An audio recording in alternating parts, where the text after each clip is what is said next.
नमस्कार, आप देख रहे हैं क्राइम 24 आवर्स और मैं हूं आपके साथ ज्योति कनौजिया। आइए नजर डालते हैं खबर की ओर। अहमदाबाद में भारत का पहला स्टार्टअप महोत्सव आयोजित किया जाएगा।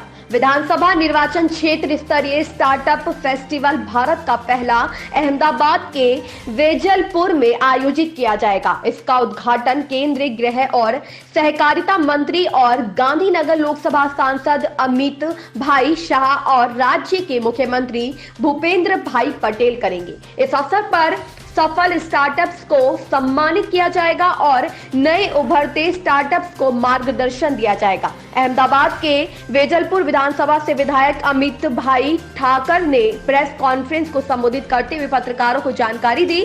मजबूत मानव बुनियादी ढांचे के निर्माण में योगदान देने के इरादे से वेजलपुर विधानसभा में रहने वाले युवाओं को उनके स्टार्टअप के लिए सम्मान मिलेगा। उन्हें नए उभरते स्टार्टअप के लिए हर तरह का मार्गदर्शन मिलेगा और वह इस उद्देश्य से इस स्टार्टअप फेस्टिवल का आयोजन किया गया है। सरकारी और निजी निवेशकों से वित्तीय सहायता प्राप्त करें।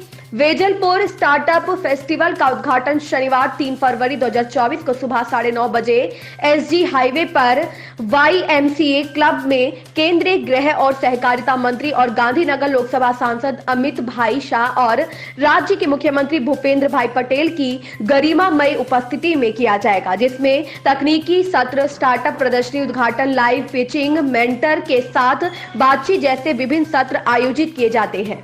योगेश गोस्वामी की रिपोर्ट। प्रेस कॉन्फ्रेंस है specially and only for Vejalpur startup festival માટે છે। વેજલપુર સ્ટાર્ટઅપ ફેસ્ટિવલ એ દેશનો એવો પહેલો પ્રયાસ છે કે જે સ્ટાર્ટઅપને કોન્સ્ટન્સી લેવલે સ્ટાર્ટઅપને લઈ જવાનો આ પહેલો પ્રયાસ તરીકે ગણાશે। દેશના વડાપ્રધાન અને આજે જે ને ભારત ભાગ્ય વિધાતા તરીકે જોવે છે એવા નરેન્દ્રભાઈ મોદી એ જે કીધું એ મુજબ કે આઝાદીના પહેલા 25 વર્ષ એ કૃષિ વિકાસના હતા, બીજા 25 વર્ષ એ ઇન્ફ્રાસ્ટ્રક્ચર ડેવલપમેન્ટના હતા, ત્રીજા 25 વર્ષ એ આપણા ત્યાં જે કહેવાય ને કે ઇન્ફોર્મેશન ટેકનોલોજી અને સર્વિસ ઇન્ડસ્ટ્રીઝના હતા। હવેના નેક્સ્ટ 25 વર્ષ જે 75 વર્ષ આઝાદીને પૂર્ણ થયા પછીના એટલે કે અમૃતકાળ એ સ્ટાર્ટઅપના 25 વર્ષ હશે। 25 વર્ષ જે અમૃતકાળના હોય આ અમૃતકાળનો પહેલો કોન્સ્ટિટ્યુન્સી લેવલ સ્ટાર્ટઅપ ફેસ્ટિવલ છે। સ્ટાર્ટઅપ કે જે ભારતનું ભવિષ્ય છે।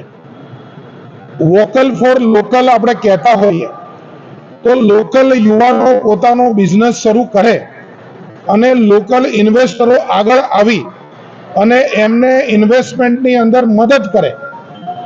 લોકલ યુવાનો એ વર્લ્ડ ક્લાસ સ્ટાર્ટઅપ બની અને લોકલ તો રોજગારી ઊભી કરે, પરંતુ આખા વર્લ્ડ ક્લાસ સ્ટાર્ટઅપ ક્યારેક બની જાય તો એની અંદર ઇન્ડિયા લેવલે કે વર્લ્ડ લેવલે પણ રોજગારી ઊભી કરે, આવો એક આશય આ સ્ટાર્ટઅપ ફેસ્ટિવલની અંદર છે। વેજલપુર વિસ્તાર એટલે કે ડ્રાઇવિંગ ટોકીઝ ની સામેથી શરૂ થાય એટલે કે બોડકદેવ, જોધપુર, વેજલપુર, સરખેજ, મક્તમપુરા, ગ્યાસપુર આ અને એપલવુડ સુધીનો વિસ્તાર, આ બધા વિસ્તારની અંદરથી જે યુવાનો રહે છે આ યુવાનો ખાસ કરીને જે એરિયાનો પોતાનો પીડ છે, ડીએનએ છે એ મુજબ અહીંયાના યુવાનો સ્ટાર્ટઅપની અંદર આગળ હોય છે। રાજ્યમાં લગભગ એમ સમજો કે 10,000 થી વધારે સ્ટાર્ટઅપ હવે રજીસ્ટર થયા છે। 10,000 માંથી જોવા જાવ તો અમદાવાદમાં 4100 સ્ટાર્ટઅપ થયા છે અને અમદાવાદની અંદર જોવા જાવ તો ખાસ કરીને વેજલપુર કોન્સ્ટિટ્યુન્સીમાં લગભગ 50% સ્ટાર્ટઅપ તો વેજલપુર કોન્સ્ટિટ્યુન્સીની અંદર હશે। એટલે હું એમ કહી શકું કે વેજલપુર એ ગુજરાતની સ્ટાર્ટઅપ રાજધાની છે। આવું કહું તો સેજ પણ અતિશયોક્તિ નહીં હોય અને એવા સમયે વેજલપુરમાં વસતા યુવાનોને એક પ્લેટફોર્મ મળે। મેન્ટર જે સ્કિલ ડેવલપમેન્ટ કરાવડાવે છે એ લોકો યુવાનોને મેન્ટરિંગ કરે, ઇન્વેસ્ટરો એ ઇન્વેસ્ટમેન્ટની અંદર મદદ કરે તો આ પ્રકારનું અને જે નવા યુવાનો છે જે હજી इस खबर में बस इतना ही। बने रहे क्राइम 24 आवर्स के साथ।